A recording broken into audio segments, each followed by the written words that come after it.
let's see how it goes here in round 3. Mike looks like he's got the adrenaline flow going a bit better here. Mike, of course, has had some personal problems, and you wonder everything has come kind of easy for him. Is he bored? You know, he had all the highly publicized problems with his marriage with Robin Givens, and of course the death of Amato. Good left hook to the body that time. And don't do that, Mike. Don't do that, Mike. Break. Okay. All right. They tell me again, interesting information, that Buster Douglas has landed over 50 punches and Tyson's landed only 16. Now the problem is the judges don't see those statistics that we're telling you. So I would say that the judges probably scored the first round even and the second round in favor of Buster Douglas. See Mike much more aggressive, but again, Buster's not being backed off by Mike Tyson, which is something we just haven't seen in other fights. No. Referee Moran tries to separate the two big fellas. Okay. And the action continues. It's clear that Buster Douglas is not intimidated by Mike Tyson. Mike not using a lot of movement. You notice we haven't seen him do the dip. He's kept that head kind of in the face of Buster Douglas. But we're only in round 3, don't forget. And Buster has that history of kind of wearing down as fights progress. Midway point now in this, the 3rd round. Octavio Moran, the 3rd man in the ring. His name is actually Octavio Moran Sanchez, but he goes by the last name Moran. Unbelievable, the performance to this point anyway of Buster Douglas. Douglas, of course, in the white. You see him feint right, and then he doesn't throw the right hand. Mike tying him up inside. Buster doing something successful. When he gets Mike inside, he grabs on and holds. You see right there? And that prevents Mike from doing what we've seen in other fights, dipping down and then coming with that big uppercut. Haven't seen an uppercut yet by Mike Tyson.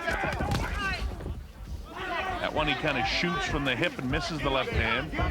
And notice Buster doing a pretty good job getting his right hand up by the ear so he's not susceptible by getting really creamed by that left hook of Mike Tyson. Oh, there's the left hook that got through. That's the first real telling blow by Mike Tyson. And now let's see if Buster can hang on and keep him off. Instead, it's Buster coming back. Mike paws and lunges. You know, Mike has been very successful against some tall guys. Bone Crusher Smith, a big tall guy. Mitch Blood Green, a big tall guy. And both of those opponents just sort of hung on to Mike. With Buster is hanging on when he gets inside, but trying to keep him off with the left and then throwing the right hand. Closing seconds now as the bell ends, round number 3.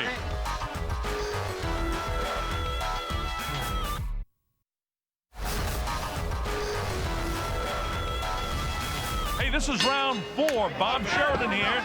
We're in Tokyo, Japan.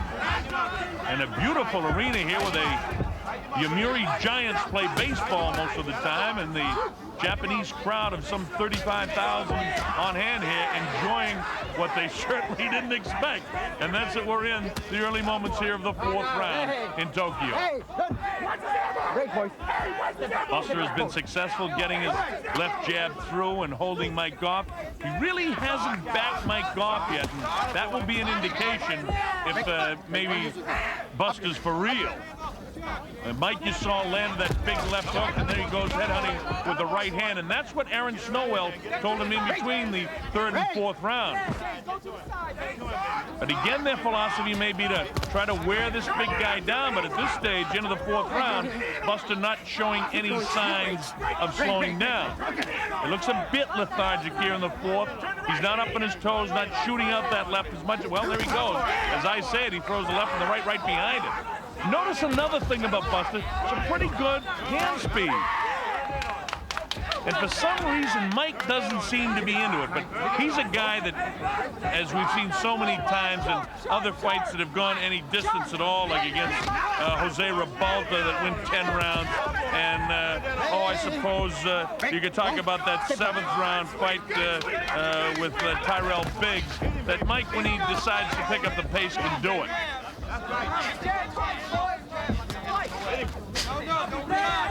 That's the midway portion of the 4th round.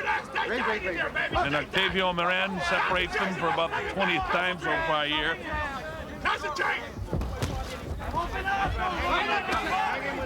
Of course, the people on hand here are thrilled that Buster is still around here in the 4th round. And the big question is going to be, can he back Mike off? Can he keep that left going? Oh, well, gee, there's a right hand that gets through. I'm talking about the big questions, and all of a sudden the big fella executes it. See him bounce the head back again of Mike Tyson? And he's been very successful with the ability to tie Mike's hands up. For some reason, Mike just doesn't look as aggressive and menacing as I've seen him in so many other fights. But all that can change with one big shot. And don't ever forget that. Wow. That's the great thing about the heavyweights. It's always sudden death. Break. All right. There's the ability of Buster Douglas again. You have to say, in all the fights and all the world telecasts we've done that have involved Buster Douglas, this is the best I've ever seen him look. And of course, styles make fights, and you see, oh, there's Mike missing that big left and just grazed the chin of Buster Douglas. And Douglas answering with loaded up shots of his own as the bell ends. Round 4. Hey, we've got a good fight on our hands here in Tokyo. Wow.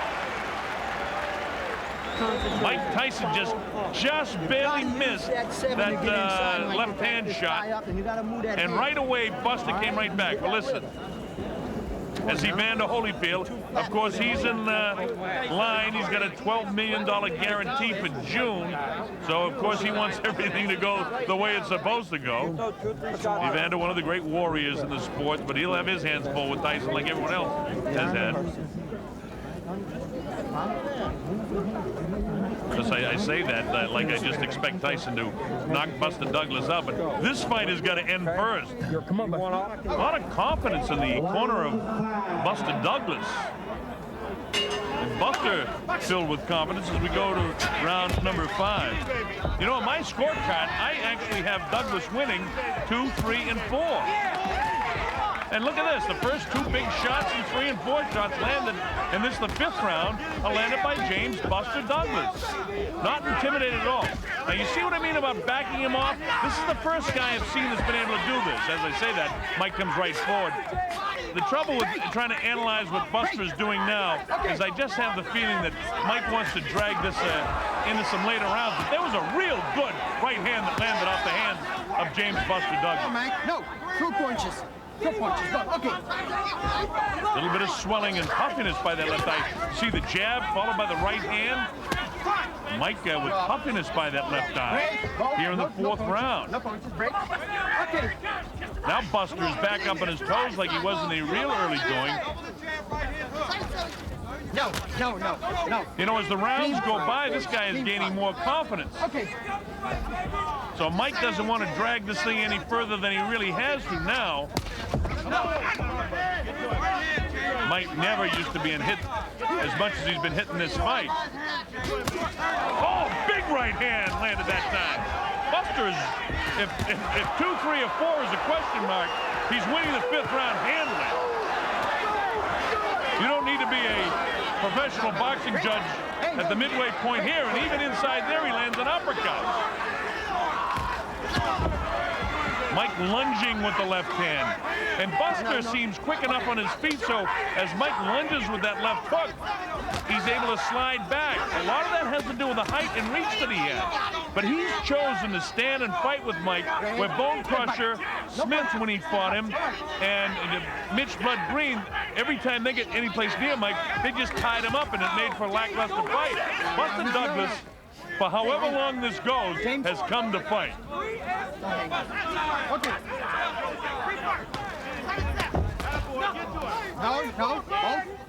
Buster's making a statement that at least he's not afraid of Mike Tyson. And that's something that we can't say for too many of the opponents that have fought Mike, no matter whom they may be to this stage in Mike's young career.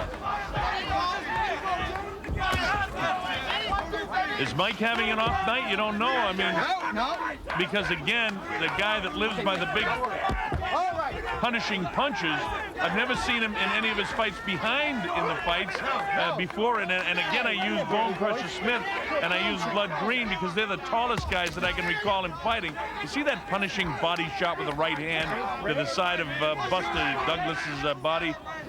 We're coming up to the closing seconds of the 5th, and this is certainly Buster Douglas's round. All right.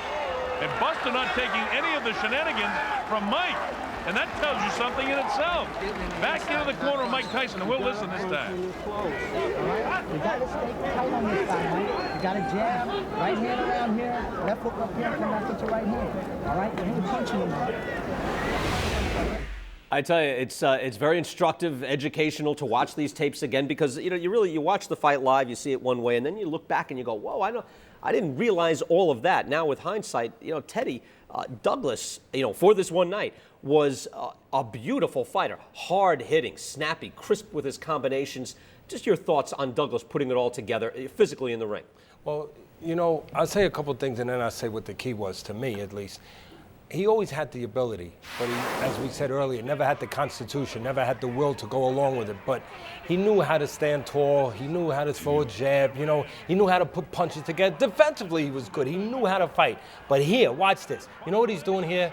Different than anybody else. He's not afraid to throw the punches. It's that simple. He's not intimidated. He's letting the punches go. There were other guys. Oh, they're coming hard too. Listen, there were he's got other the full guys arsenal. that were tall. There were other guys that had ability. There were other guys that had reflexes, that had hand speed.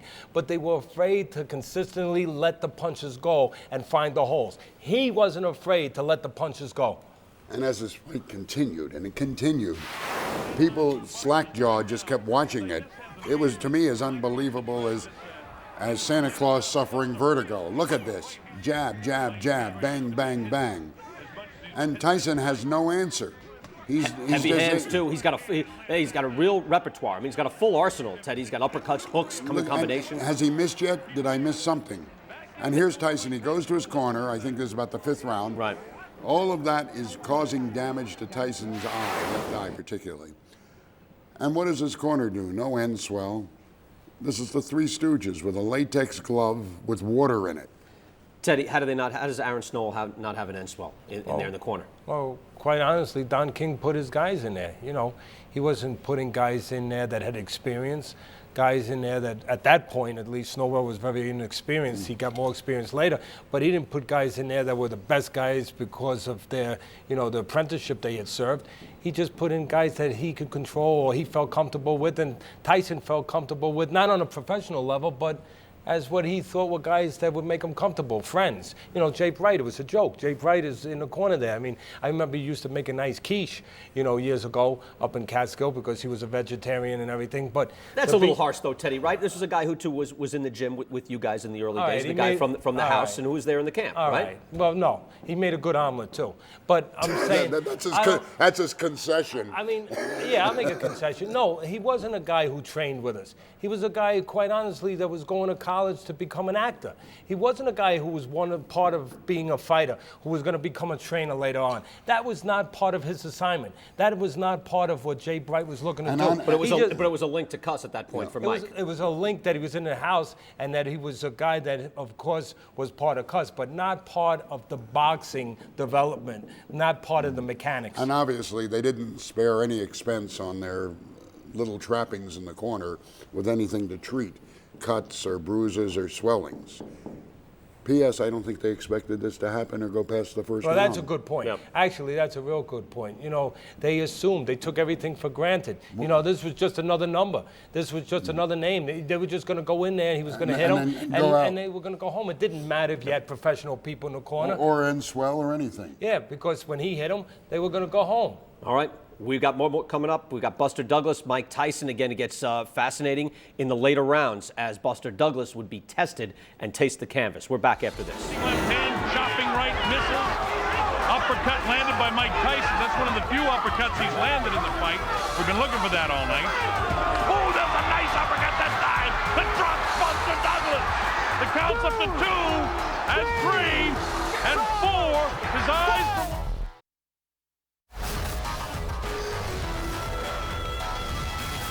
And then you get into the area of 86 where he actually had to go 10 rounds against Quick Tillis. Was his longest appearance at that stage. It hasn't been a lot of rounds since then. Get back, both. Step back. No punches, step back. All right. And it's, you know, a real strange thing in my mind. I'm saying to myself, hey, is Mike mentally prepared to go the distance in this fight? And if so, he better start winning some rounds. Sorry? Mike looking a bit lethargic to me for the first time that I've seen him in his career. Oh, nice jab by Tyson that time. See, again, I don't want to give you the false impression that Mike couldn't end this at any time because he still has thunder in both hands. And you get the idea now that the adrenaline's pumping here in the 6th round. Mike has got to realize that he's behind in this fight. You know, he's a guy that things have come very easy for him so far. Now he's got a man who's standing up to him. And this is when they separate the great champions from the guys who are around for a while, is how they face adversity. And Mike has got to rebound from this because certainly Buster's having a good time of it to this point. Whatever the case may be in the eventual outcome, this is turning into a terrific fight. And it's going to be a memorable one. Look at Buster with the movement. Mike continues to stay flat-footed, not showing a lot of boxing skills. We haven't seen any uppercuts from Mike. We haven't seen him dip down. And looking again, almost lethargic, looking to land the big blow, which he's thrown about 3 or 4 times in this fight. A couple have landed, but Buster's been able to gobble them up. See, that one just off. We're in the closing seconds now. This is the 6th round. And every time Mike does that hop, skip, and a jump as the bell ends the 6th round, Buster seems to realize it and backs up.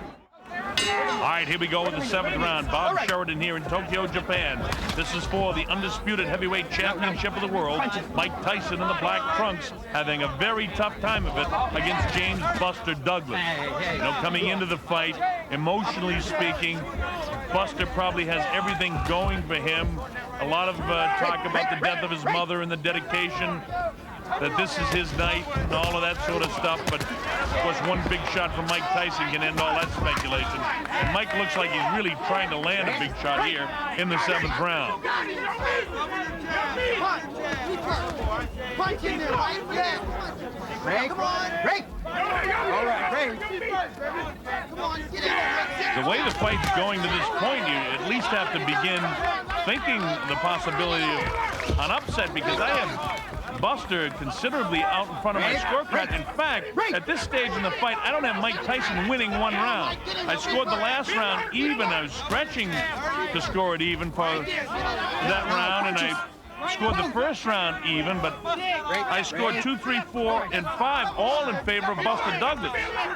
Buster, one of the real nice guys in the boxing game, having the best night of his life. Mike, if he's not having an off night, he's not having a great night. He's not able to execute a lot of things. His hands aren't real busy. He's throwing a lot of wide punches, and every time, just like that time, you see that, a big shot being landed by James Buster Douglas. Tavio Moran. Again, you see the jab, holding Mike off. And more often than not, he's landed. Oh, look at this shot inside by Mike that time. Doesn't seem to hurt Buster. He's in great shape, there's no question about it. Look at him pushing Mike off. Now, there's something you haven't seen. Buster has got the confidence of perhaps, you know, you go back to when Leon Spinks fought Muhammad Ali, when you get to this stage in the fight, you had to just say, you know, hey, maybe I can beat this guy, Muhammad Ali, is Spinks thinking. And now you definitely get the idea that Douglas is saying, hey, I can beat Tyson. He's not so tough. And when a fighter believes in himself and he's ahead on the scorecards, if he doesn't run out of gas, how dangerous can he be? I don't know. But I'll tell you one thing. There's the first, second uppercut we see by Mike Tyson inside. Buster trying to get off with a kind of half right-handed uppercut that time. Both guys, and Buster showing a little bit more fatigue here. I think Mike probably having his best round of the fight to this point. Nice shot inside. And now you get the idea that at some stage here, Mike can land a big shot and end this fight. There's the bell ending round 7. We return to Gleason's Gym. Ringside, Mike Tyson, Brian Kenny, Teddy Atlas, Burt Randolph, Sugar. We're getting now further into this fight with Tyson and Douglas. We've already established that Douglas is fighting beautifully, but Mike Tyson would have his moment in round number 8. Let's pick up the 8th round. Here we go with the 8th round. And let's see if Mike can sustain what he started in the 7th, or if Buster is going to get right back on top of his game. We're in Tokyo, Japan. I'm Bob Sheridan. You're watching the heavyweight championship of the world. Mike Tyson throwing a little bit more leather here now in the early going of the 8th round. Buster tying him up. Break, James. Expecting to see some fatigue from Buster. But no matter what the story is, you never expected it to be in the 8th round of this heavyweight championship fight. Buster looking a little bit sloppy now. In the 2nd, 3rd, 4th, and 5th rounds, Buster able to back Mike off with that jab and then land the right hand behind it. Let's see if we can get back to that. Oh, instead Mike lands a pretty good right hand of his own inside. And there's got to be a sense of urgency for Mike. I think his corner has told him enough that, you know, you've given away a few rounds. They don't have the advantages that we have with the replays and the punch stats that's relayed to me, but by the same token, they've got 2 eyes and they can see that to this point in the fight, Buster Douglas is ahead. But in this 8th round, Buster's not the same guy he was in the 3rd, 4th, and 5th, and even into the 6th round. Mike trying to sustain what he did in the 7th here. Don't relax, James. Don't relax.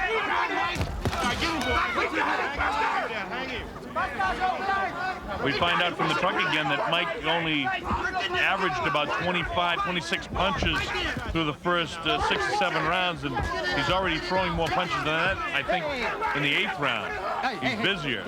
And again, for about the 6th time, Octavio Moran warns the 2 fighters about the heads coming together. Neither fighter been down, neither fighter visibly shaken. Mike has puffiness by the left eye. Buster a little abrasion by his left eye.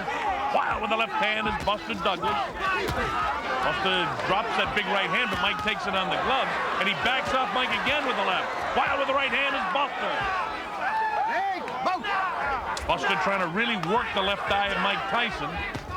See it right there, right on top of it, just as I say it. Wow, with the right hand that time is Buster. Buster trying to finish this thing, and you get an idea Mike is trying to finish it as well. This has turned out to be a pretty good fight. And the fact of the matter is it's Buster that's making it the fight. Look at these shots landed by Buster Douglas. And if Buster was out of gas in the early going of this round, he's got it back together in the late portion here. Grazing left hand, chopping right, misses. Uppercut landed by Mike Tyson. That's one of the few uppercuts he's landed in the fight. We've been looking for that all night. Oh, that's a nice uppercut that time. That drops Buster Douglas. The count's up to 2 and 3 and 4. His eyes from where I'm sitting look fairly clear. It's up to 7 and 8. And here it is at 9. Is he going to get up? Yes, he does. All right. And the bell ends the 8th round. What a round for Mike Tyson. Wow. What a turn of events. Made a mistake. Got inside. We're going to show you some replays here. All right, take it deeper now. Now let's listen to the corner just a bit. You got it. Double your jab, straight right hand. Trying to get his bearings back, trying to get those legs back. As you look at the replay, it'll be an uppercut from Mike Tyson that eventually catches him. And there it is. Look at that. It's a clean right uppercut. And down went Buster Douglas. Different angle. Look at the head snap and the perspiration fly. And that's the Mike Tyson we've been looking for all night. And now the big question is, can Buster get it together between the 8th and 9th round? Look at that. What a vicious uppercut. All right, Douglas goes down. Bert, did you think he'd get back up? Oh, yes, you could tell he was going to. He's slamming the canvas. Very upset, because it was a momentary, if you will, flash. He had left himself open here on the ropes. He's really pounding Mike Tyson when Tyson hits him with a left uppercut.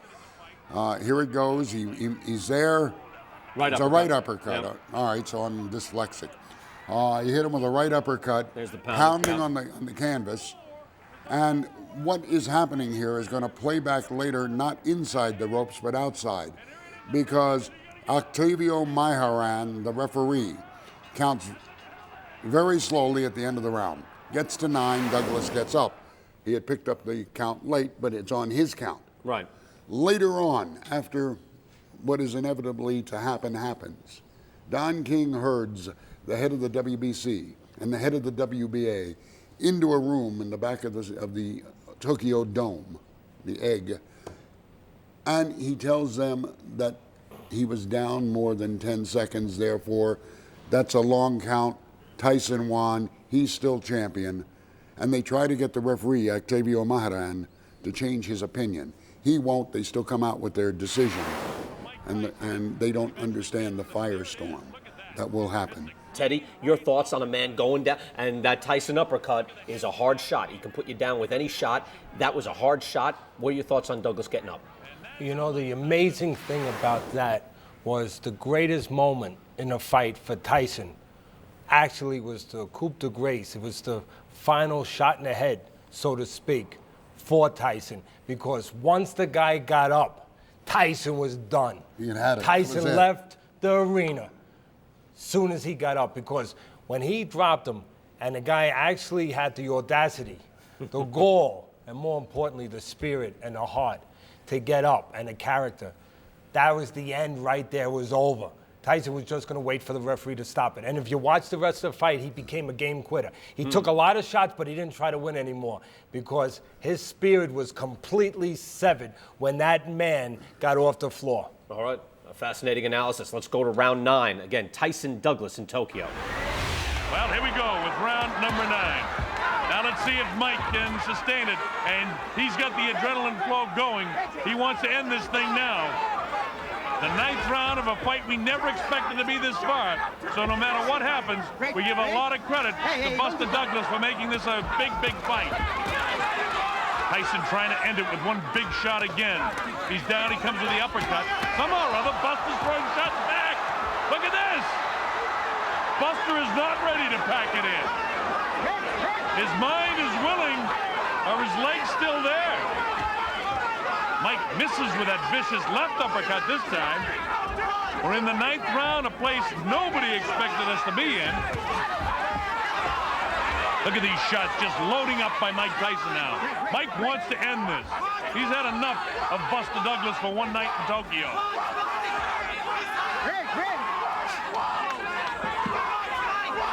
Buster seems to have the bounce back in his legs. In fact, he looks better right now in this, the 9th round, than he did in 7 and 8. In his history, when he's got fatigue, has been to buckle, but he's not buckling now. No. He's doing the right things. He's still sloppy, mind you, in some ways. You know, Buster's mother, who died a couple of weeks ago, might be watching and giving him just that extra inspiration that he needs. Whatever it is, he's fighting back like I haven't seen Buster do. Certainly in the Tony Tucker fight, when he got in trouble, he kind of, well, he folded up. There's no question about it. But Buster has something special going tonight. We're past the midway point in round 9, and I expected Mike. Look at this! Look at Buster coming back! Did he buckle the legs of Mike? I don't know. He caught him again. Buster fights back strongly, landing some big shots. And now he can't get killers. Look at this! Who would ever have expected this? In a round and thought Buster would back it in. He comes back, showing the heart, the tremendous heart that we've seen sometimes in Lackey and others. Tonight, Buster's got the heart back. Wow! Mike now is the one that's hanging on the ropes. Without the ropes, Mike may have gone down as well. I haven't seen Mike in this kind of trouble before. Look at Mike actually grasping to hang on. Mike missing the shots. Buster loading up the shots now. A seesaw battle it's turned out to be, from 6, 7 into the 8th and now the 9th round. Buster down, as you know, in the last round. Come off the canvas. This has been something he's not been able to do. Closing seconds of the 9th round. And this is a big surprise. All right, there's the bell, ending the 9th round. The significance of what we just saw is Buster's history has been, when adversity comes, he's had trouble coming back. Mike's history is, when he gets a guy in trouble, he's a great finisher. Doesn't have the good balance. His legs together as Buster landing these. Oh, nice uppercut! by Buster Douglas. Look at this. He's knocked Mike Tyson down for the first time in his career. Mike Tyson hits the canvas. He's in big trouble. He may not be able to recover. It's up to 7 and 8. He's not going to make it. Unbelievable.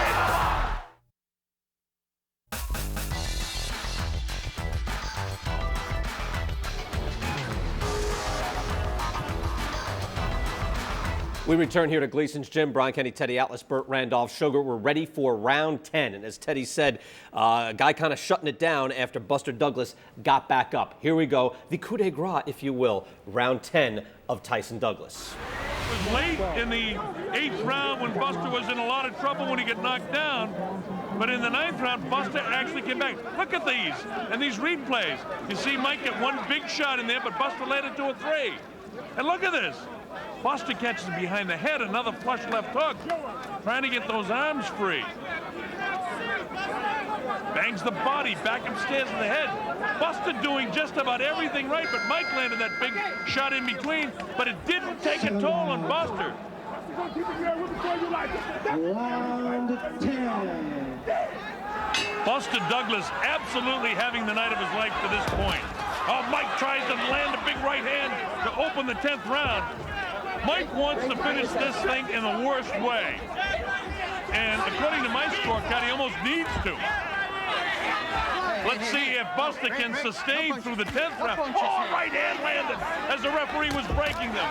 Mike misses the uppercut. Mike's left eye is really closing up now. As I take a look, I get a good shot. Well, you can't see it, but I can. And his eye is really absolutely closed on the left side. That jab of Buster was good in the early going, but the big surprise to me is the way Buster came back in the 9th round. Look at this. Buster not intimidated. He wants to keep it going. Mike actually, his legs, you notice his legs in these wide shots, he doesn't have good bounce in his knees. Buster's legs actually look fresher to me. See Mike, the way he went back in his heels, doesn't have the good balance. His legs together as Buster's landing these. Oh, nice uppercut by Buster Douglas. Look at this. He's knocked Mike Tyson down for the first time in his career. Mike Tyson hits the canvas. He's in big trouble. He may not be able to recover. It's up to 7 and 8. He's not going to make it. Unbelievable. Unbelievable. Unbelievable! Buster Douglas is the new heavyweight champion of the world! This has got to be, if not the, one of the biggest upsets in the history of boxing! Buster Douglas, the new, undisputed heavyweight champion of the world! It happens here in Tokyo, Japan! Wow, what a surprise! Mike definitely confused. Oh, what a surprise, folks. I've called a lot of great fights over the years, but this upset, as you take a look at that left eye of Mike, certainly one of the biggest. Aaron Snowell just there told Mike that he was counted out. Mike kind of obviously unaware of what happened. And look at Buster. John Horn there. Rory Holloway. A lot of concern in that corner.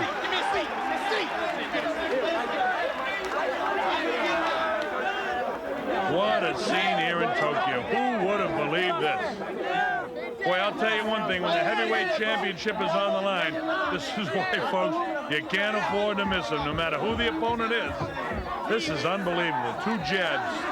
3rd jab, a glancing blow. Mike's legs weren't there at this stage, in my opinion. Still coming forward, and there is just a great uppercut. And it's that uppercut that had Mike back reeling, and then followed up by a real strong left hand. And as it worked out, that's all she wrote, as Mike is now about to be counted out. Wow.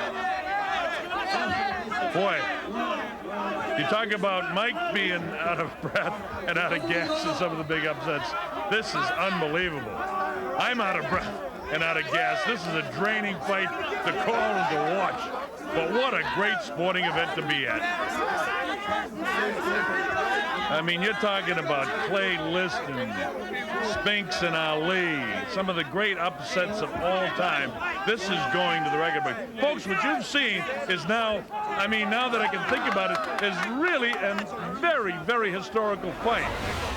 So there it is, the end of the reign of Iron Mike Tyson. He'd pick up a belt later on, but this, now we know in hindsight, was it, Bert? Yes, I mean, this is the end of his period of greatness. And so the youngest man ever to win the heavyweight championship becomes the youngest man ever to lose the heavyweight championship. Teddy, just beyond the psychological points here, did he not move his head the way he had previously, or was it that Buster Douglas was that good that night? When we look, of course, in hindsight at guys that he moved his head better with, yeah, he had nights where he was crisper, where he was more elusive, but he never had a night where a guy showed this kind of resistance, where a guy was there from the beginning to the end. So, to me, Tyson was exposed in areas, defensively, offensively, and most importantly, emotionally. What happened was, we found out that Godzilla did not have green skin. There was paint on that skin, and it wasn't real. How did you learn about this, Teddy? You weren't watching this fight, right? No, I wasn't. Actually, I was out and I was driving back across the Gallows Bridge from the New Jersey Turnpike. I remember that, and I was paying the toll at the bridge, and the toll guy goes, "Buster Douglas knocked out Tyson." Yeah. Sure, get the hell out of here. Give me my money back. You must not be a toll guy. What are you, economy over here? No, seriously, he did. That's stunning. So even after all that had happened, again, leaving Kevin Rooney, everything that's happening in his personal life, everything spiraling downward, that still stunned you. Knowing everything you knew, that still stunned you. Yeah, I'm not going to try to pretend to be Nostradamus or be a Monday morning quarterback. I thought that the fall of him was going to happen, because sooner or later, if you're weak inside, it's going to show outside. Sooner or later. But that night... Did you think it would be against Douglas? No, there's no way that I thought that they were going to bring a guy to Tokyo, a guy that had submitted in the past was going to be the man that was going to do this. No. And it was a shock. It really was. Talking to people who were there, their jaws literally were agape. They almost were on the ground after the first round, let alone every continual round, and the same thing was happening repetitively. It wasn't as if this was a lucky punch. Right. This was a lucky 3,000 punches. It was amazing because the weekend of what was his retirement bout, Mike Tyson, Kevin McBride, after you got inducted into the Boxing Hall of Fame, I went down to Washington, D.C. and saw that fight. After the fight where Tyson is retired, someone asked him, "Hey, Mike, you're disappointing all the fans. What about your career?" And he laughed and he said, "My career ended in 1990." I give him credit for knowing that this was the end of where he was serious, the end of where he was a champion. That was the end of it. It happened on that night. That was the end of his greatness, or his potential greatness. From there, a heavyweight attraction from that point forward. Well, we enjoyed it, guys. Thank you so much. We had a great time here. We thought you enjoyed it as well. We hope you did. Thanks to all of our guests, Larry Holmes, former heavyweight champion of the world, Teddy Atlas, my co-host, Burt Randolph Sugar, and of course, thanks to Gleason's Gym here in Brooklyn, New York. Thanks, everybody, for watching. We're watching ESPN Classic Ringside with Mike Tyson.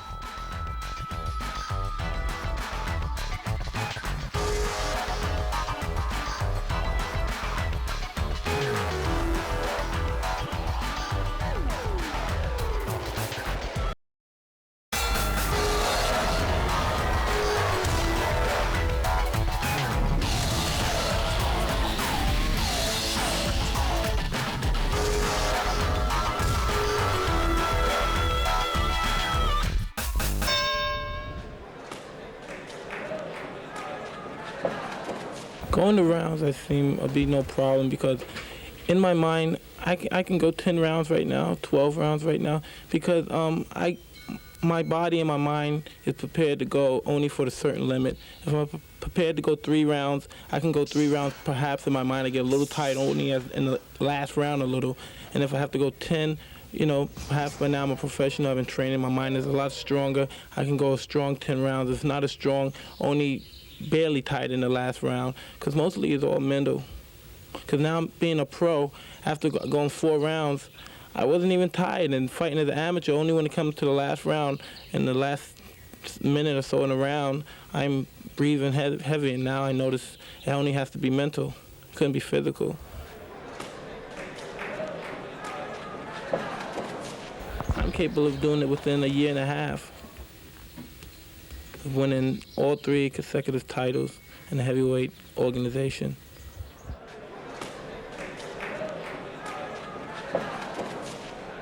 Well, Floyd Patterson, and Jose Torres is Jose Torres.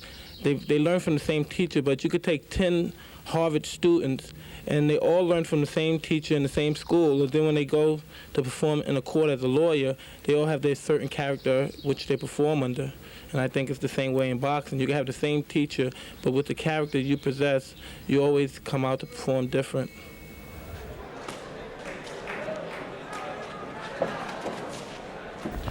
From a friend, Bobby Stewart, because when I used to be in the city, I used to always get in a lot of trouble. You know, I used to be a nuisance. I used to always be corrupt, a little bad kid, mostly chaos and everything. I was just bad, I guess. And a friend of Cuss knew me, and I was in trouble in a bad boys' home.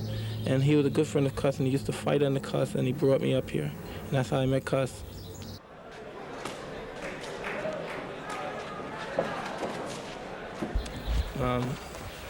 Never.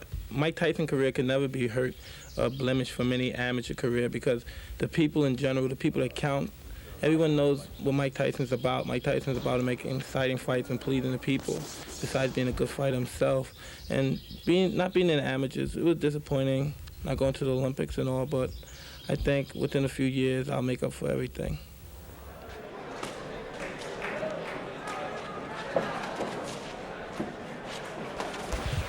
Sparring has been difficult for quite a while. I don't think it's the reason because the fighters are not good enough or anything. They just don't like to come to a camp and train real hard and spar hard. They like to take it easy. They like to beat up on their sparring partners and get the better.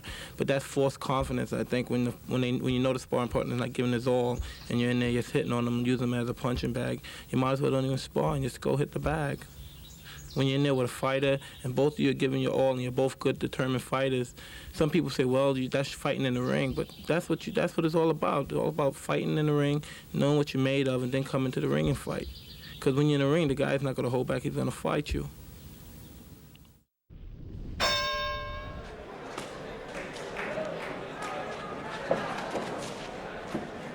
I could have worked harder. You know what I mean? It was a situation that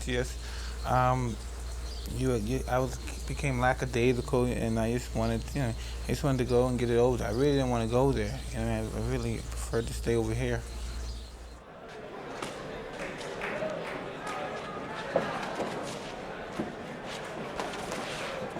I just didn't take care of myself as properly as possible.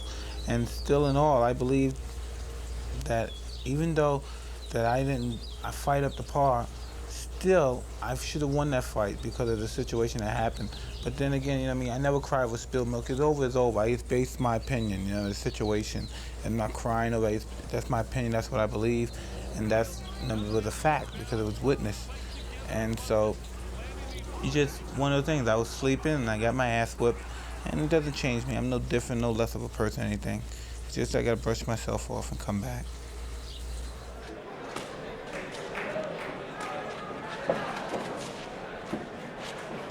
Can I tell you something? Nobody was trying to change his decision. We were just based on what had happened. Nobody wanted to change the decision. I mean, he had a title. I mean, it's good for him. He deserves the titles. You know what I mean, if he feels he has it. And perhaps, you know what I mean, we can fight again. Personally, because of my association with certain people, I'm never going to get a fair shake. You know what I mean? I'm never going to get a fair shake.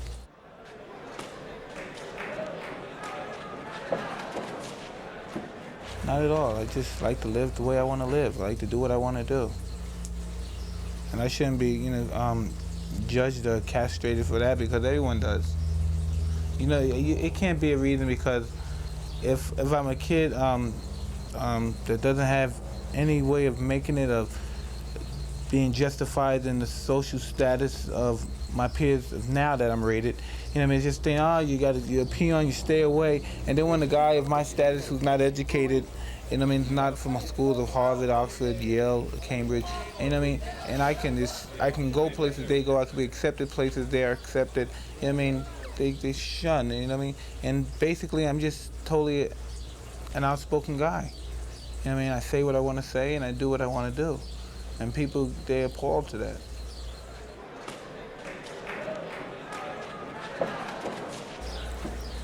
They articulate for me, you know what I mean? And that's something that I could do very well on my own, you know what I mean? People make their own diagnosis and they say, well, this is what Mike Tyson is thinking. I mean, they never ask, and then if they do ask, they mix it up so much that you would never have a clear communication of what I've said, especially if you're not there. You know what I mean? If I can give an interview where there's 100 million people looking, they will have a totally different opinion of me.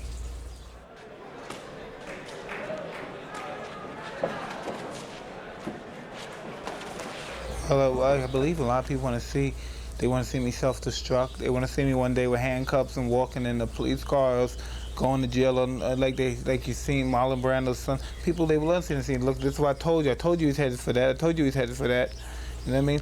But the objective, my objective of life, and my sole success is that I'm successful. That I'm not in jail and I'm not in Brownsville anymore, and I beat all the odds. That people say you're too short to make it, you're never gonna make it, you're not big enough. And you know, and my kid is able to. He's born wealthy. You know, people don't want to see that happen. They like a success story when you're not famous, when you're down. When I was like 18, 17, they see you coming up from the Olympics and you just turned pro. They love you because they look down at you as two little cockroaches fighting. And they say, wow, that's entertaining. But then when you make it to the level where you can look at them in their eye and you can make your own decision, that's no longer accepted in life from society in general. And they look at you, and before, as they were saying, you know what I mean, they think of you only as entertainment. You know what I mean? Like society, like even white corporate America, they'll come to see you fight a white fighter because they don't respect it as an intellectual sport. They respect it as two guys in this physically. But once you're at the level where you're challenging intellectually, it's a threat.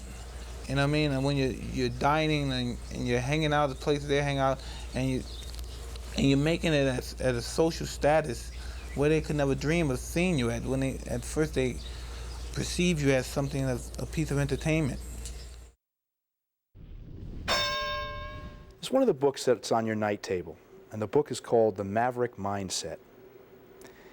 And it says, the subtext, The Journey from Fear to Freedom.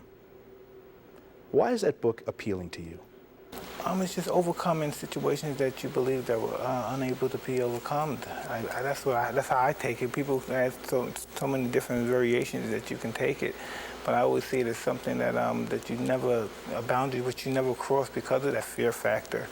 And by overcoming your fear, just by crossing it and conquering it, and not just necessarily conquering it, because normally it's inconceivable, most of the things that we fear. And that we never really conquer it. Like God is inconceivable. We don't see him, but we believe in it. And just by his crossing the barrier is a form of freedom.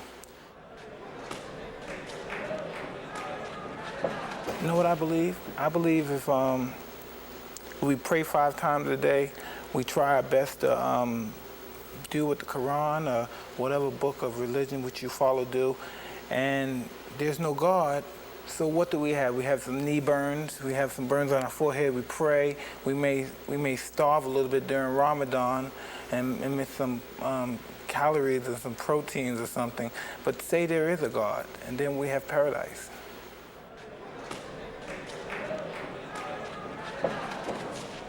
When I talk about God, I get emotional. I just get emotional talking about God. When I'm with somebody who really, truly loves God on the level that I love him and understand him on the level that I love him, I feel that way about him. So, most times we could talk about God and you could vibe with someone when they're really not there. So you just go through the motions for your own salvation. You explain to them about Islam and the way of Islam, how it is wholeheartedly and truthfully. Mm-hmm. You know what I mean? Which there's no compulsion, there's no hatred. It's insane how different religions have different variations, and we're supposedly be the same under the same God, which is Allah, and it's a complex situation when we deal with religion.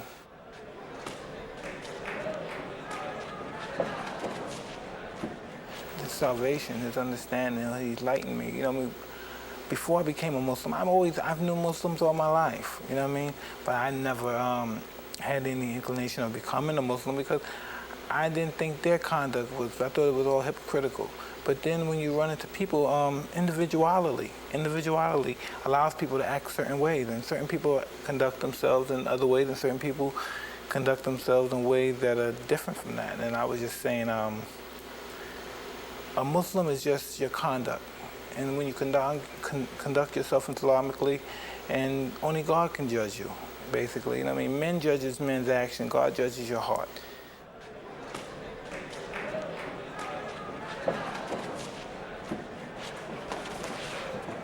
I like to believe so. I like to believe I'm a better individual now. You know what I mean? Every now and then I go off the handle and I may curse someone out or be upset. But you know, I keep my salvation with Allah. I try to get on my prayers, and I should pray more than I do.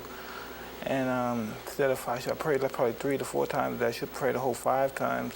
Mm-hmm. And I just try, you know what I mean? See, you know, it's interesting, Mike. You've become conservative over the years. I heard you talking about welfare is a bad thing. Private schools may be a good thing. You know, you're concerned about the welfare of your kids. You're concerned about violence. Not that that's a conservative posture, but you've become, in your older age, 31, soon to be, you've become a guy who's become a fairly suspicious and suspect person about the world around you.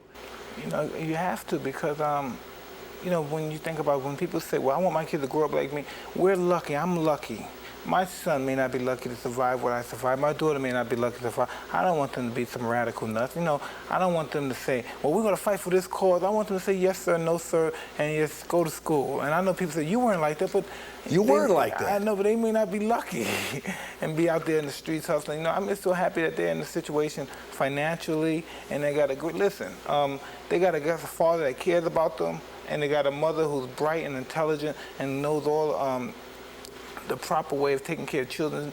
And what did I have? I had a mother who was alcoholic, and I had a father who was a pimp, a hustler in the streets. You know what I mean? I don't know if that's going to make them a better person than I am, but hopefully from their situation they get a better life than I had. You used to tell me your dream was to be the champ and to be the greatest champ. Well, I'm talking about big dreams, like after fighting's over, the hell with the world. It's live your life, raise your kids. But I don't got no big dreams like I'm gonna do this and I'm gonna do this and I'm gonna be somebody important and outraged. Nah, man. Me being champ or me being a fighter is just being one of the guys. You know, that's not nothing serious. People take it more serious than it really is. Life is taken too serious. Life is sometimes, over-exaggerated, I think, sometimes. You told USA Today last week that the biggest mistake you've made in your life was to get involved in boxing in the first place. That's hard for me to believe. Now, all the great things that have happened for you, I mean, there's been a lot of bad things. More bad than good. But not because of the sport of boxing, not because of what you did in the ring. No, listen, boxing exposed me to other people in boxing exposed me. The only reason that other people took pot shots at me because people in boxing did it. When they saw people in boxing, the writers take pot shots, write books, try to get off and exploit me. And inadvertently, they felt that it was okay, they can do it too. So everybody just took shots at me. That's how come a guy like me, what chance do I have? I have no chance in this country. I can never have started a good life, a healthy life in this country. Because it's widespread that I'm just a bad apple. Do you have more regrets than you have dreams? Yes. I mean, I'm just happy one fight at a time. You know what I mean? I'm not racing to grab no title. It's one fight at a time and establish my livelihood more so than just anything else. You know, I'm a human being. I've never been perceived as a human being. Never. I never always been perceived as a freak, an animal, some young kid that's the strongest guy in the world or something like that. I've never been really perceived as an animal because I never broke down or cried or showed much emotion about anything that I endeavored. And so I never really been perceived as like a human. Because when people speak of me, they don't speak of me as somebody with feelings or emotions, anything. You got 4 kids or 5? 4. 4 kids. 4 kids, including a brand new baby. Yeah. 4 kids, brand new baby. What should they think of their daddy? That's important, what they think of. No one else. It's not important what anyone, it's important what your kids think, what your wife think. What should they think of you? I don't know, they should, they all have different, my wife is too different. I really don't know my wife that well, understand her. And I'm sure she doesn't understand me because I'm so wishy-washy sometimes. And some people that's their main objective, to sit down, to study their mate, and to know their every move for they can. I don't really care. Either you're with me or you're not. What do your kids talk to you about? What do you think? It's What do you love. It's all about love. It's all about kisses, loves, taking them to Jeepers and taking them to little restaurants, feeding them, helping them with homework. You're just the daddy to them. Yeah, it's real simple. You would hope that they would someday get all the information and still admire you as their father. Because? Listen, I don't know about all that stuff, if they're going to admire me or anything. But I know they're going to have the chance to be a good person. They're going to have all the opportunities. You know what I mean? So they're going to make a choice whether they're going to be a bum or a good person. They're going to have the resources. You don't feel you're in financial straits. You don't feel like... Me? I'm That's asking. my biggest problem. I got too much money. It comes too quick.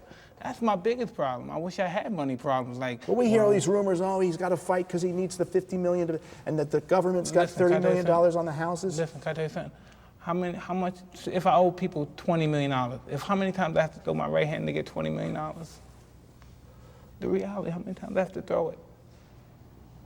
Are you saying that you're just a mercenary now for the money? I don't know. There was a time, Mike, where you fought because you loved it. You wanted the title. The money was great, but it really wasn't the motivator. Well, I didn't have 4 kids and a wife. You know, I didn't have those responsibilities then.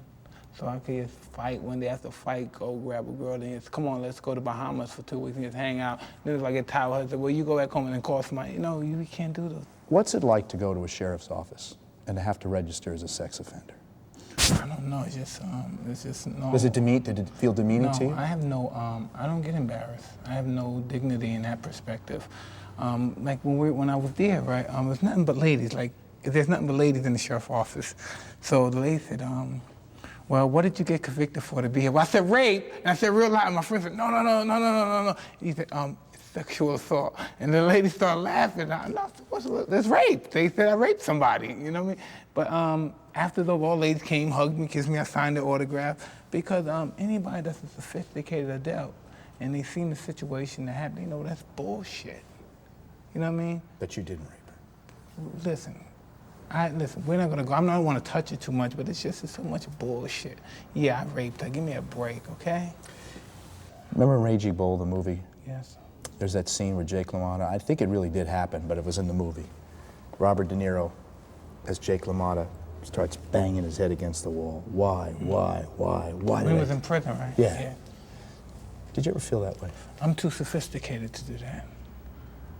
You know what I mean? It's just, I'm no fucking brute. You know, just things happen, and I said, well, listen, I screwed up, this happened, and we deal with them. You know, Amato taught me how to be. He was a strong me, and I'm strong, and I'm mean.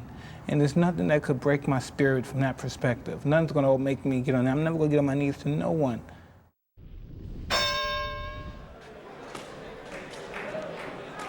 I was around 9 years old, and I was in a reform school in the Bronx. It's located in the Bronx, and it's called Spofford. And one day we went there and we saw a movie, and the movie was the greatest. I believe it was 77, 76, the movie appeared.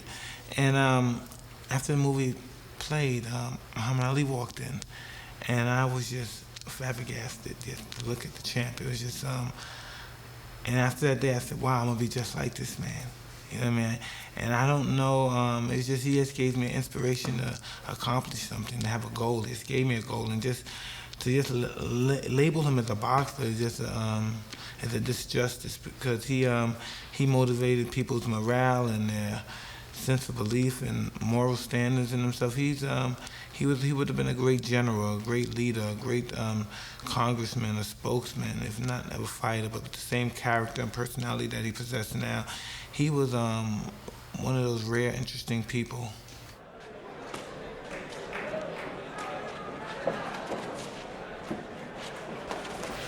Just basically to believe in yourself and to believe in God. And he was just, he's one of those rare fellas. Amato, who's very dear to me, always said, I'm never in my lifetime going to see another man like Ali. And he said, I don't think you will either. It's just no one that possessed so much self-confidence and belief in his character that just rose to the level and transcend boxing to the level which is never seen before.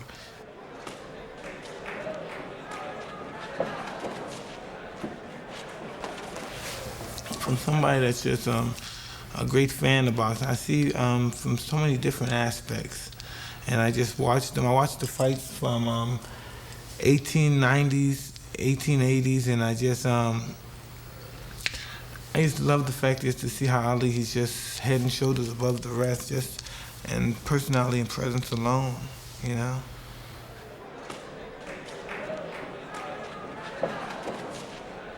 I don't know, I'm sure there always will be somebody to come along to take the imagination away from the audience, but he'll never be forgotten. It's just like when you compare the two, like him and Joe Louis. Joe Louis was a national champion. Ali was a world champion. You know what I mean? America covered Joe Louis. The world loved Ali. There's nowhere Ali can go and he's not recognized.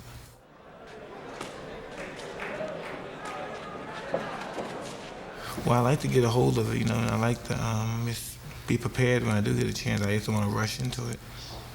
You know, I just don't get, I don't eat up to the hype. Like, all right, we need Mike to take it back to America. I never look at myself as like American. I'm just somebody in this country loving my life, you know, just living.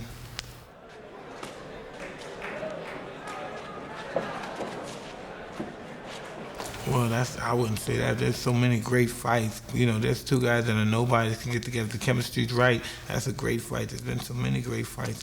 But that's a fight that that will go down in history as something that'll never be forgotten, I believe.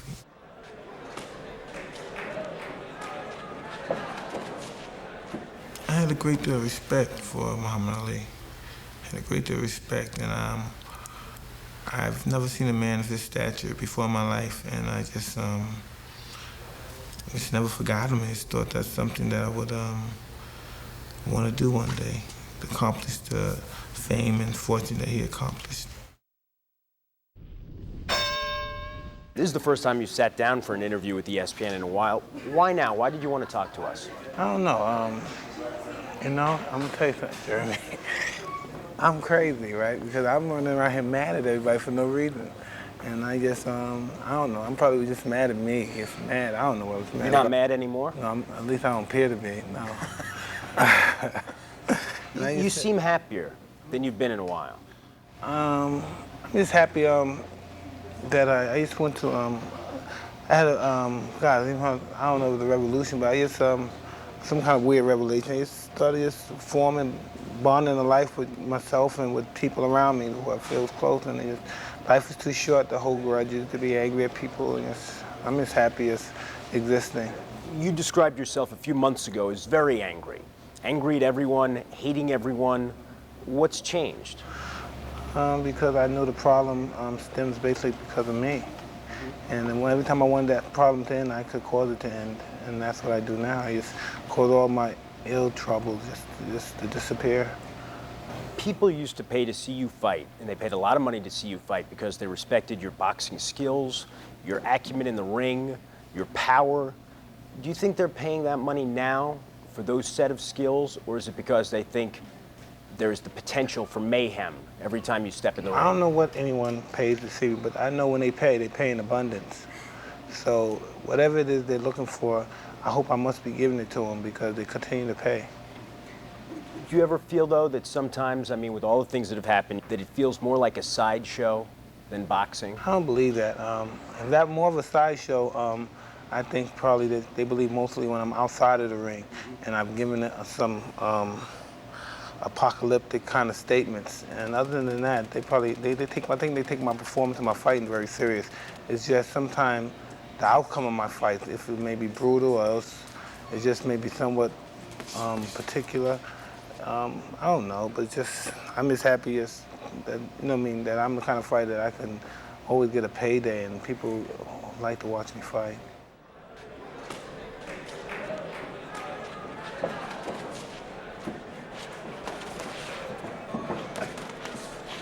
I don't know. Mostly all of them in some fashion or another, because the only thing that we all have, I was explaining, the only thing that we all have in common up there is that we all were poverty-stricken. You know what I mean? And just to know that everybody in that wall, plus myself, right? we all earned our money and are living the same way. And I bet you we mostly spend it the same way. We probably conduct ourselves the same way.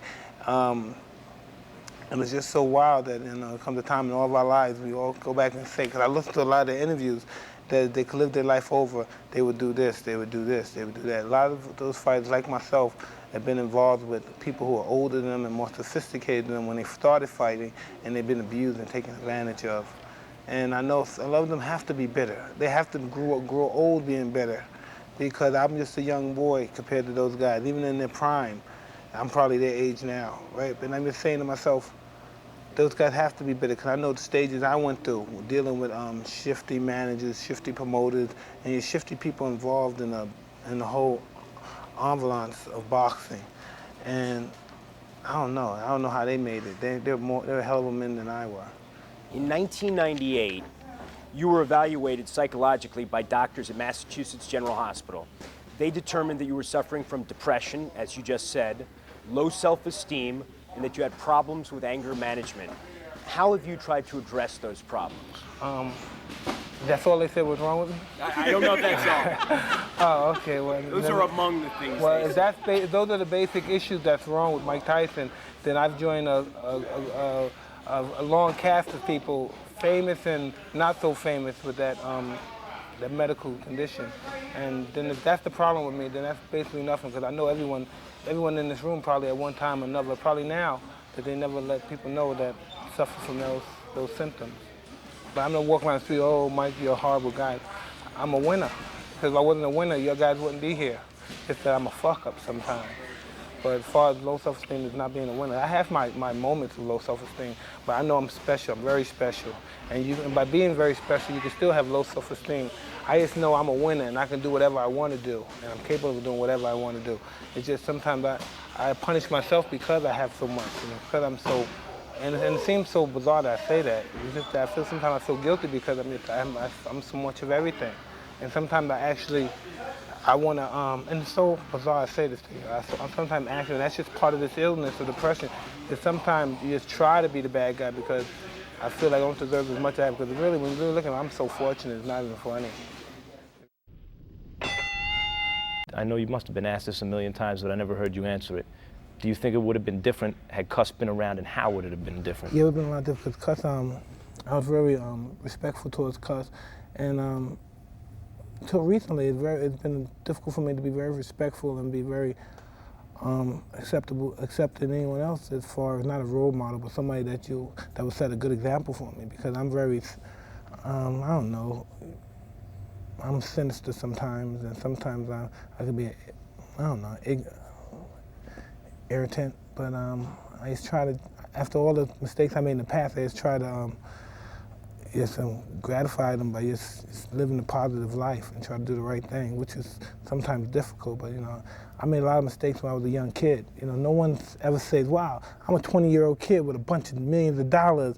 No one's ever said, hey man, I never had anyone say, hey Mike, well, you need to put your money away, or Mike, you have to behave. I never had that. I was just a young kid with a lot of money, led to run wild. And I had a lot of bad experience, but a lot of those experiences and those learning processes, I wouldn't give up for the world. You mentioned to me earlier that you don't even like the guy that you were 10 years ago, 12 years ago, and you think you're still paying for the mistakes you made as a younger person, and you're a different person now. Yeah, of course, if I'm young, 19 years old, and I have a lot of money, and I come from an abrupt environment, of course, I'm gonna show my butt off a little, yeah. I'm gonna make a fool of myself, which I did. I've done a lot of things I'm not proud of. I think about it now, I even tremble, but it happened, and there's nothing you can do about it. And I pay for it. Of course I do, because I'm Mike, and I come across as being ominous. It's my whole aura is ominous. The way I come across, my black robes, my black socks, my black shoes. That's everything about me. You know what I mean? And people look at that and they're sometimes intimidated of that. They say I try to intimidate somebody. I must get a good response, because I get the response of intimidated people. And when people are intimidated and frightened of you, the first thing they try to do is destroy you and conquer you. But they don't do it by themselves, they do it collectively. So that's how come collectively I've always had a line of bad stigma, and it's been really, it's just been pervasive with me being foolish and reckless my whole life as far as my career is concerned. Joe Louis. Louis. Yeah. Why? Joe Louis was an incredible fighter. He was much smarter than anybody. I think Ali was a better fighter.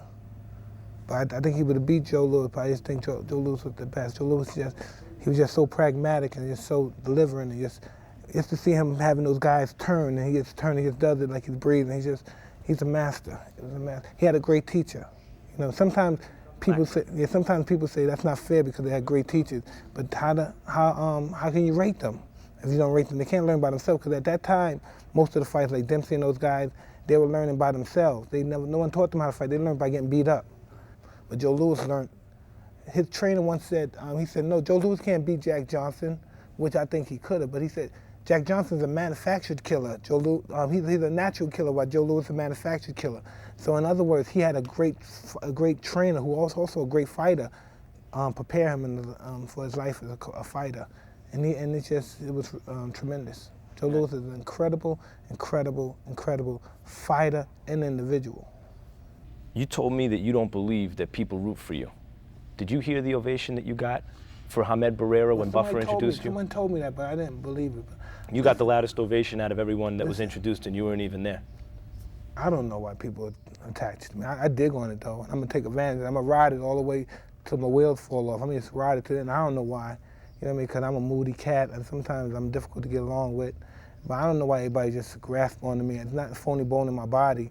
You know what I mean? Maybe probably when I don't want to get into an altercation, then I'll cow tie. But other than that, I'm just as straight as they come. I'm probably too straight. I might say something that's just not classy enough for belonging in this particular realm. But you know, I'm just a normal cat.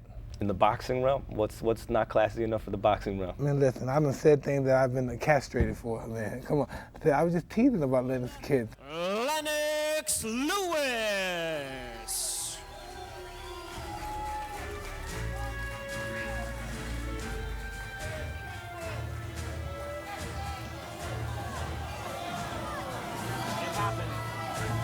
Man, he don't have no kids. I don't want to eat his kids.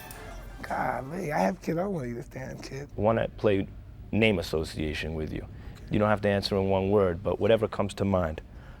Evander Holyfield. An awesome guy, a real strange guy, real quiet guy, real kind guy, and just want to live his life. And you know what I mean? Let him live his life. God damn.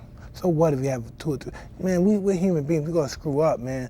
Better men than him had made mistakes concerning matters of the heart. Amato. Amato. God, I don't know. I don't understand why he died so soon. It's like I've been with him since I was 12, 13, and I died in that's like 6 years. Not 6 years, 7 years, but he died so quick. It happened. The 6, 7 years that went by so quick, and he died just so rapidly. He aged old, and he has had a lot to teach me.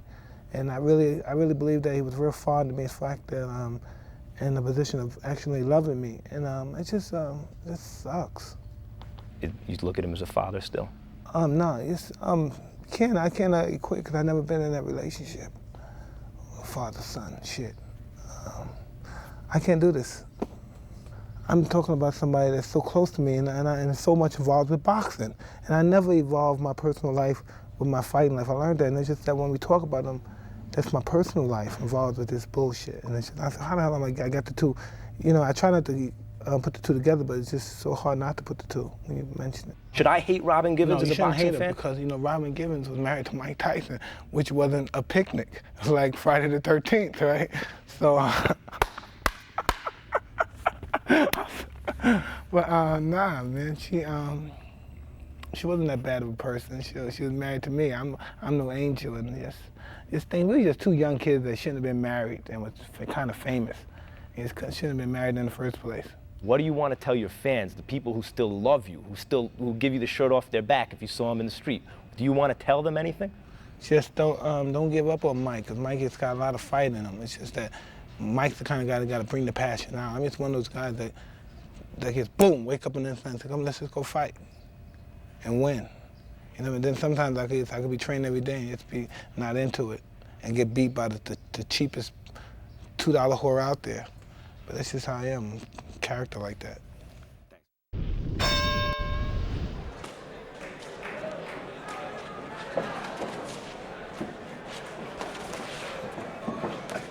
That's interesting that you put me in the league with those illustrious fighters, but I've proved since my career, I've surpassed them as far as my popularity. I'm the biggest fighter in the history of the sport.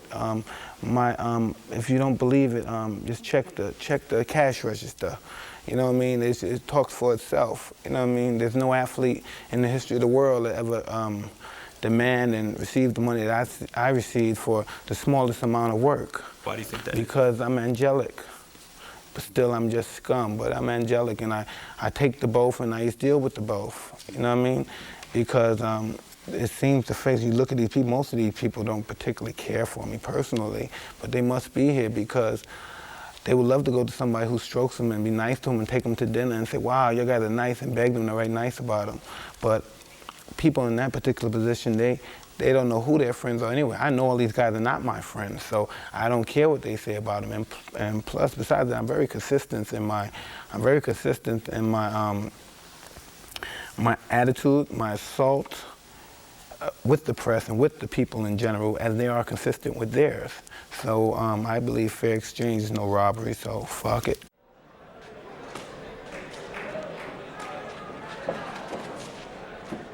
I think the average person believes that I'm a fucking nut and I deserve whatever happened to me. That's what I believe. You know, you just hear what people say about me. You don't look in their eye and look in the core of them. You don't even know what you're a young man and you're very knowledgeable. You know what I mean? You have wisdom, but you really don't know. You haven't been in the cooking pot, so to speak. You know what I mean? You're just a guy that has a lot of knowledge and just can't wait to show everybody how intelligent you are. But you've never really been in the grind. Once you've been in the grind, your knowledge goes to a totally different level. Your wisdom goes to a totally different level. Then it goes to knowledge from your experience and knowing what the system is predictable and what it's capable of doing. I'm at the state of the game, win, lose, or draw, you're all gonna eat. You know what I mean? Your guys don't care about me. I don't particularly care about you. But your guys, I can't beat you guys, but your guys got a better fuck you hand than I do. Your guys control the media and the press. But I'm at the state of my listen, I'm 36 years old, going to 36. I never dreamed of living this long. I never dreamed of fornicating with as many beautiful women as I did. I'm having as much money as I did, and having as beautiful and intelligent kids as I did. So if I was to die tomorrow, I've won. I've won. Mike, that's I've won.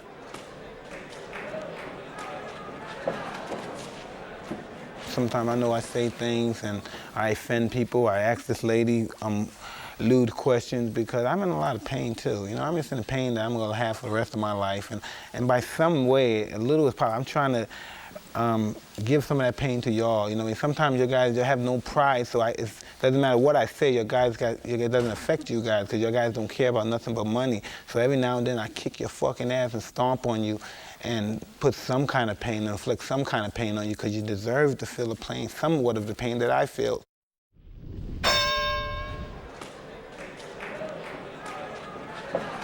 Yeah, I'm pretty much ready, but you know, everything takes time. I've been boxing. I'm basically the master of coming back after fight. I get in shape pretty fast. I just need to get my timing down.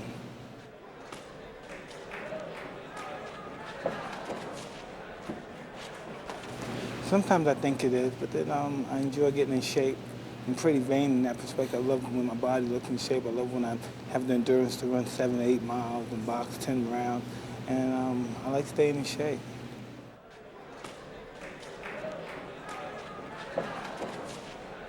I just work like a dog. It's hard work. I need to start training smarter and stop training too hard because I break my body down, I break my bones down, I break my feet down, my muscles, my tissue. But I just go the whole yard, just run the 7 miles every day, get up, box, hit the mitts for 10 rounds, hit the big bag for 8 rounds, just do the running, spar for 7 rounds every day. You kill my body, just work it out, and it just eventually all comes into place.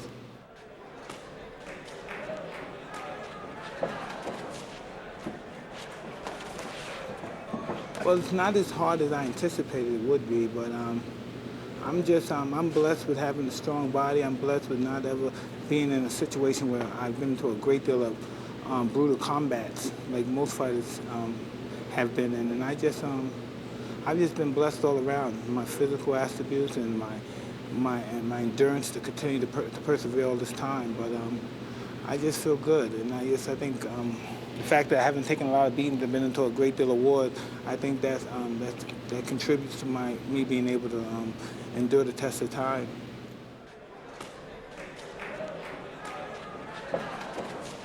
I want to be champ again. And it's just so ironic. I'm just, again, like I said, all praise be to God. I'm just so blessed to be able to, 21 years later, people are still interested. I've returned people. I don't know really. It's just, I'm just happy to be recognized. I just never think of myself, and I'm in denial. I'm press just knocking down the door. They just want to be in my presence. They just want to take pictures and want to hear what I have to say. I have nothing to say, basically. But I don't know. I'm just here. I don't know what's the big commotion about Mike Tyson, but I don't know. Well, what do you think it is? I don't know.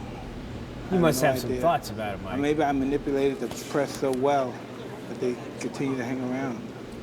You really think it's your manipulation of the press that makes you a fascinating figure even today? I don't know. I'm just bumping off at the mouth. I don't know. I'm just talking. How would you describe your state of mind right now? I'm pretty content.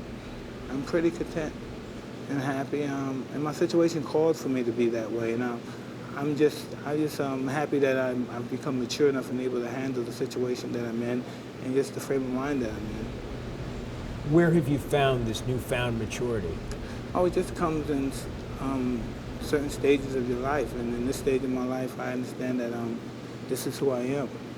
You know, many people believe that if I'm not being a ranting and raving, that Mike is not hungry, he doesn't want to fight anymore. But that's just who I was. I was a young kid. I have to really look at the perspective and think I'm not a young child as far as my conduct is concerned, which even though I've been older and conducted myself as a young child, I mean, it's not that person anymore. I guess the thing I'm most curious about, Mike, is where do you find serenity in your life? I don't know. And realizing that I'm not the only person that's been in a situation. You have to understand, I've lost everything. I mean everything. Anyone I ever cared about, anybody I ever loved, romantic, I've just lost everything. Money, home, I've lost everything. We have to lose everything. You have to just totally lose it all. Anything, the people who love you, just chase them away from being so belligerent and crazy and just chase them away. And you have to lose it all. And I think, I don't know. And I think it comes to a point in your life you wish you could receive them back, but I guess that's part of our growing pain. We lose the people that we love and care about the most in order to start our life all fresh, with a brand new start. All the trainers you've had over the years, all the different guys, you know, from the very beginning with Cuss and Kevin, up now to Jeff and Tom, who has been the trainer who's been best for you? Well, I can't say all of them had different qualities, you know what I mean? I have more respect from Jeff, because Jeff's my friend. He's been my buddy for over 20 years, probably at least 16 of the 20. Because I didn't think really he could train. I saw him train. All the other fighters look great. And I'm saying, but damn, they're little guys. I really didn't think he could do it. But then I realized, you know, if I put in my 100%, he put in his 100%, and stay respectful, it could be successful. And you see the guys who are holding the titles. What is your opinion of them? I don't know. I just when I see the guys, everybody's using steroids and stuff. That was just really killing boxing. But I noticed everybody went to the steroid meeting except the Boxing Federation. The boxing's always been an outlaw sport anyway. It's been in the sports business, but it's been outside of the sports business, and no one came representing us. How big a problem has steroids been in boxing? Well, I don't think steroids can help much in boxing. I really don't think, because it doesn't help. It doesn't enhance your skills. I don't care how strong you are. The strongest man never. You notice the strongest man was never the heavyweight champion of the world. The strongest fighter, or the strongest man in boxing, was never the really heavyweight fight champion of the world. And if he was, he wasn't for long.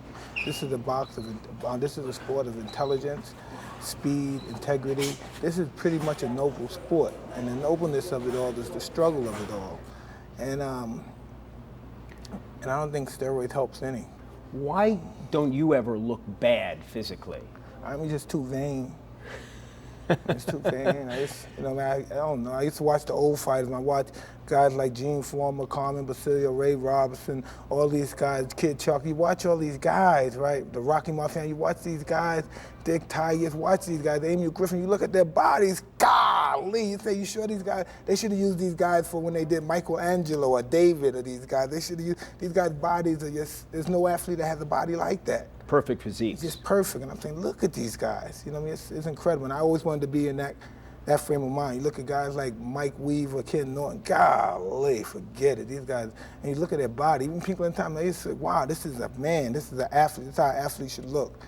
You know what I mean? It's conditioned, you know what I mean? With a great body, but a body that's made to accept punishment.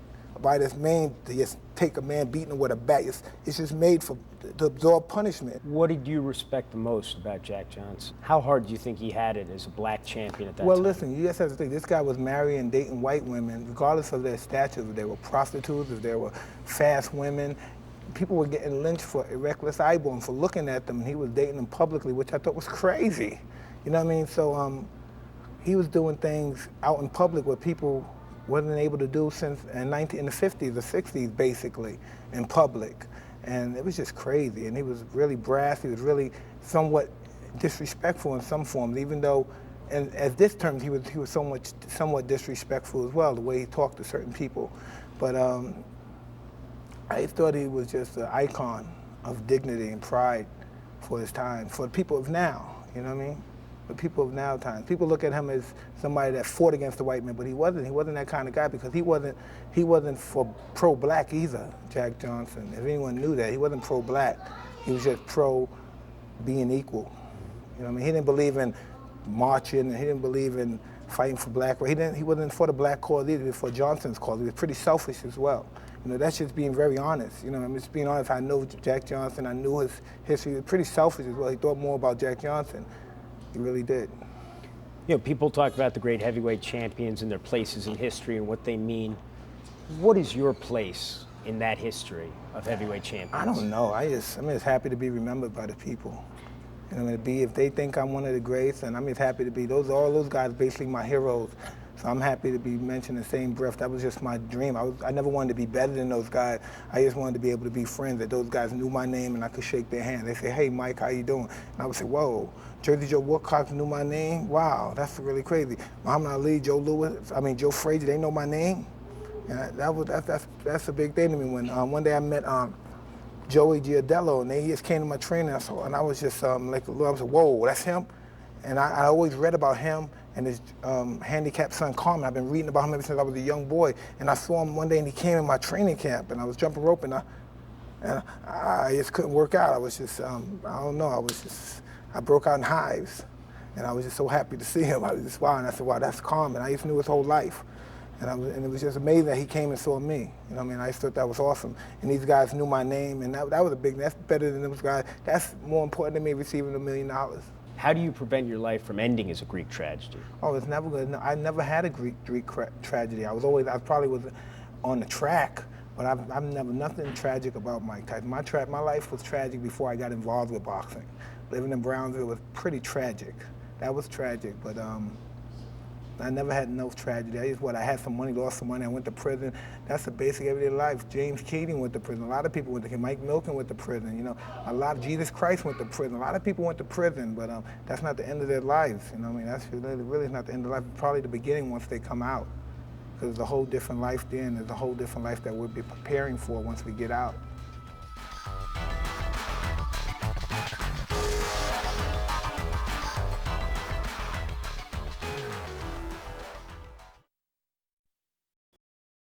Hi, I'm Chuck Wepner. Keep it right here with ESPN Classics, Ringside. Right, kid? Right, Chuck.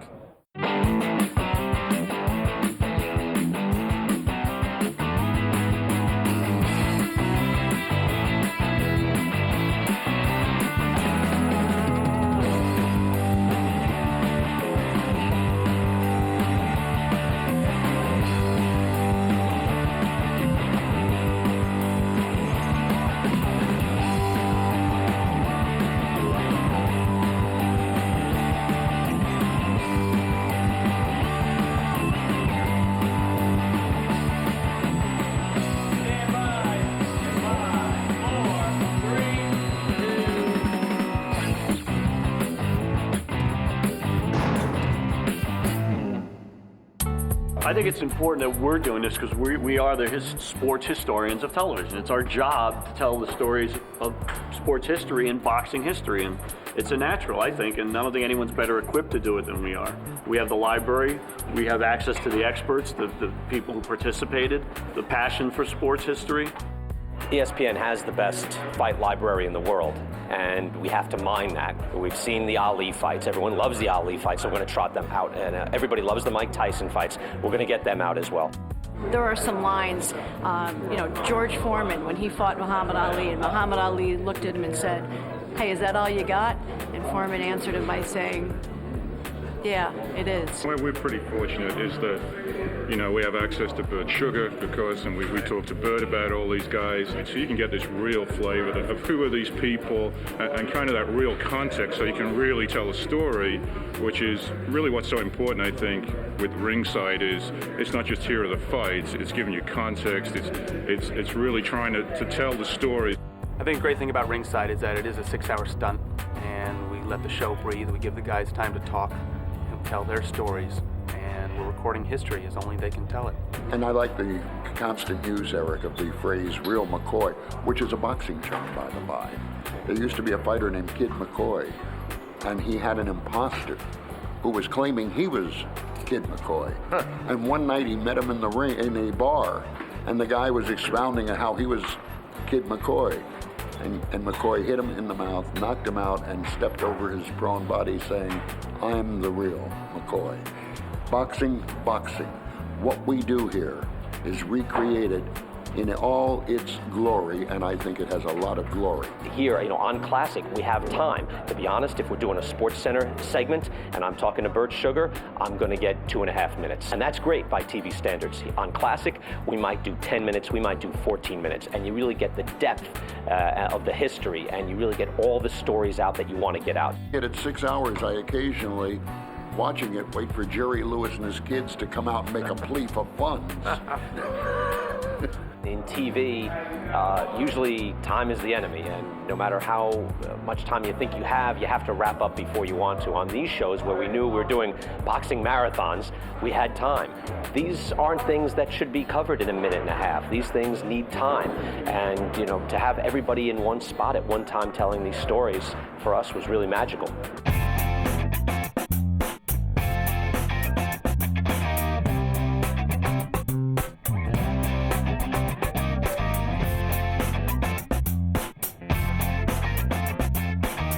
Well, Gleason's has a great history. It started in 1937 in the Bronx, New York. There was a cab driver by the name of Gagliardi that was interested in having his own gym as opposed to training in the city at Stillman's where everybody else was training. So instead of calling it Gagliardi's gym with the Italian flavor, he had a fighter whose name was Gleason, and he called it Gleason's Gym, and stayed in the Bronx until 1974, and he relocated into Manhattan. I was there from 1974 to 1984, and we came to this area in Brooklyn, which is now called Dumbo, and we've been here for the past 21 years. I originally talked about Gleason's a little bit. There was talk we could save money to do it in the studio. We're trying to make our lives easier sometimes, but in the end, when you came down to Gleason's and you just get the feel of an old gym, this is where it took place. This is history at its finest. This is credibility. There really wasn't any other place to do it. It said, we have to do it here. One of the problems with the gym is it's got a whole wall of windows, and we've got a show that needs to air any time of day. So the first obstacle was, what do we do with the windows? We decided to do that with curtains. Did it with red curtains so that it would just be a little bit more color, a little more vibrant. There have been a number of times when we've had sirens on the street, or some people have come up the stairs and come in, or it's just on a lockdown environment. One more thing we did to add to the environment of Gleason's Gym is we brought in a couple hazing machines. It's a much cooler kind of feeling. Everything isn't quite so crystal clear and sharp. You see the wafts of smoke sometimes. Well, this is authentic. You're doing this in the studio, it doesn't feel the same way. To be here, in the ring and to have that smell, which always isn't a pleasant smell, but it still smells like a gym, is part of the experience. You feel like talking about boxing. Well, look around. It is a boxing gym. It may be one of the most renowned gyms in America. Everybody seems to know about Gleason's. If you've been in boxing, you know about this place. We have a very good film history. We've done 26 full-length motion pictures, and I have to say we have a very good percentage of winners there also. We were involved with the work of Raging Bull. We not only trained Robert De Niro, but we were involved with the making of the movie, and that won an Academy Award. Last year we had our third winner with Hilary Swank in $1 Million Baby. We not only trained Hilary for the role, but she won Best Actress, and the picture got Best Picture of the Year. It's a fraternity, and that's what we're conveying to the people, is this tight-knit group, and you, the viewer, are part of it. Come and join us, and they do.